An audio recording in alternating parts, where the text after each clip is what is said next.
OP Rajbhar और दारा सिंह को योगी मंत्रिमंडल में जगह तो मिल गई, लेकिन अब एक बार फिर से उनकी होने वाली है परीक्षा। राजभर और दारा सिंह पर मंत्री बनने के बाद होगी बड़ी टेंशन। अगर कामयाब नहीं हुए तो यूपी में उनके खिलाफ बीजेपी जरूर लेगी एक्शन। मंत्री बनने के बाद भी राजभर और दारा सिंह चौहान के चेहरे पर नहीं है उतनी खुशी। उनके सामने बार बार आ रही घोसी की तस्वीर। सुभाषपा अध्यक्ष ओम प्रकाश राजभर आखिरकार मंत्री बन ही गए। अब वो चैन की सांस लेंगे कि इस बात का जवाब नहीं देना पड़ेगा कब मंत्री बनेंगे। लेकिन एक बड़ी टेंशन सुभाषपा अध्यक्ष ओम प्रकाश राजभर के साथ ही मंत्री बने दारा सिंह चौहान को भी है।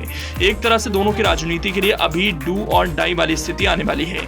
एक तरह से अग्नि परीक्षा होगी। अगर अच्छे तरीके से पास हुए तो ठीक, वरना सीएम योगी क्या करेंगे ये राजभर को बखूबी मालूम है।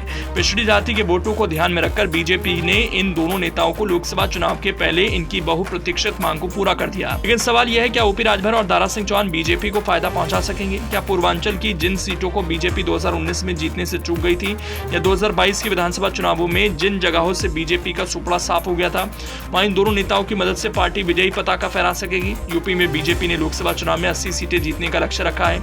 लक्ष्य को पाने के लिए बीजेपी कोई कोर कसर नहीं छोड़ना चाहती। लेकिन सवाल यह भी है कि जब घोसी विधानसभा उपचुनाव में ओपी राजभर के पूर्ण समर्थन के बाद भी दारा सिंह चौहान अपने 42,000 वोटों से हार गए, तो ये कैसे माना जाए कि इन दोनों नेताओं को लेकर बीजेपी पूर्वी यूपी में अपनी स्थिति मजबूत कर सकेगी? इस सवाल का जवाब जानते हुए बीजेपी के सामने राजभर और दारा सिंह को मंत्री बनाने की क्या थी मजबूरी, आइए इसे समझते हैं। लोकसभा चुनावों में बीजेपी ने आजमगढ़ को छोड़कर पूर्वी यूपी की 28 में से 27 सीटों पर जीत हासिल की थी। लेकिन 2019 में सपा, बसपा और आरएलडी एक साथ मिलकर गठबंधन में चुनाव लड़े तो पूर्वी यूपी में बीजेपी ने 6 सीटें गंवा दी।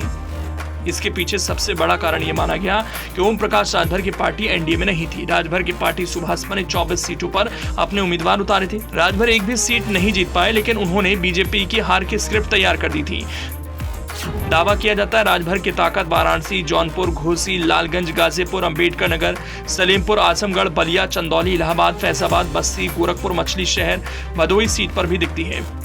बीजेपी को उम्मीद है कि अपना दल एस निषाद पार्टी सुभाषपा और दारा सिंह चौहान मिलकर पूर्वांचल और अवध में इस बार पार्टी को सारी सीटें जिता सकेंगे। दावा तो यह भी किया जाता है राजभर का वोट नहीं मिलने के कारण 2022 के विधानसभा चुनावों में गाजीपुर, मऊ, जौनपुर, बलिया, आजमगढ़ समेत दर्जन भर जिलों में बीजेपी को करीब 25 से 30 सीटों का नुकसान उठाना पड़ा था। इन्हीं सब बातों को ध्यान में रखते हुए बीजेपी ने आगे कदम बढ़ाने शुरू किए। चुनावी आंकड़ों की माने तो राजभर की आबादी करीब 2.40% है, पर अंबेडकर नगर, आजमगढ़, मऊ, देवरिया, श्रीवासी, बहराइच, संत कबीर नगर, बस्ती, गाजीपुर, बलिया, वाराणसी, चंदौली आदि जिलों में राजभर वोट इस बार बीजेपी को भारी बहुमत दिला सकता है।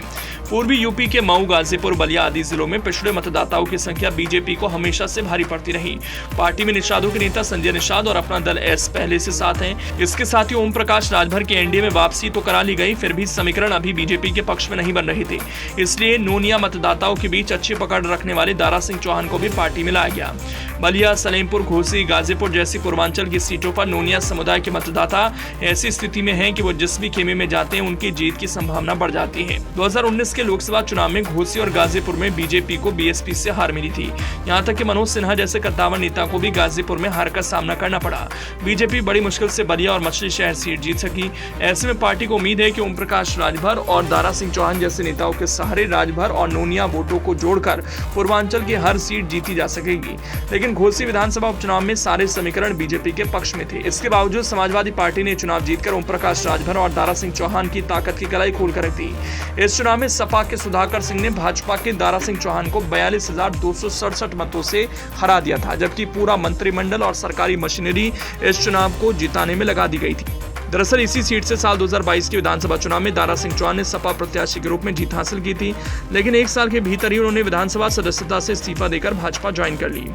जनता को यह महसूस हो रहा था कि ये लोग अपने लाभ की राजनीति कर रहे हैं, उन्हें अपनी बिरादरी के उत्थान से कोई मतलब नहीं। शायद यही कारण रहा कि दारा सिंह चौहान के भाजपा प्रत्याशी के रूप में उतरना जनता को नागवार लगा और चुनाव में दारा सिंह को हार का मुंह देखना पड़ा। बहरहाल इसमें कोई दो राय नहीं कि ओम प्रकाश राजभर और दारा सिंह चौहान की पकड़ अपनी बिरादरी के वोटों पर रही है। लेकिन इस साल इन जातियों में नए नेता उभर रहे हैं। जब बड़े नेता सत्ता के नजदीक हो जाते हैं तब निचले लेवल पर नया नेतृत्व उभरता है। तो ये कहना बहुत मुश्किल है कि राजभर और दारा सिंह के साथ आने से बीजेपी को पिछड़ों का सहारा वोट मिल जाएगा। सवाल ये उठता है कि जिन दो नेताओं ने मिलकर घोसी उपचुनाव में पार्टी को जीत नहीं दिला सके, वो किस तरह पूर्वी यूपी की सारी सीटों पर जीत दिला सकेंगे। अब ऐसे सवालों का जवाब शायद ओपी राजभर और दारा सिंह चौहान के पास नहीं है, इसलिए वो मंत्री बनने के बाद भी भयंकर टेंशन में है।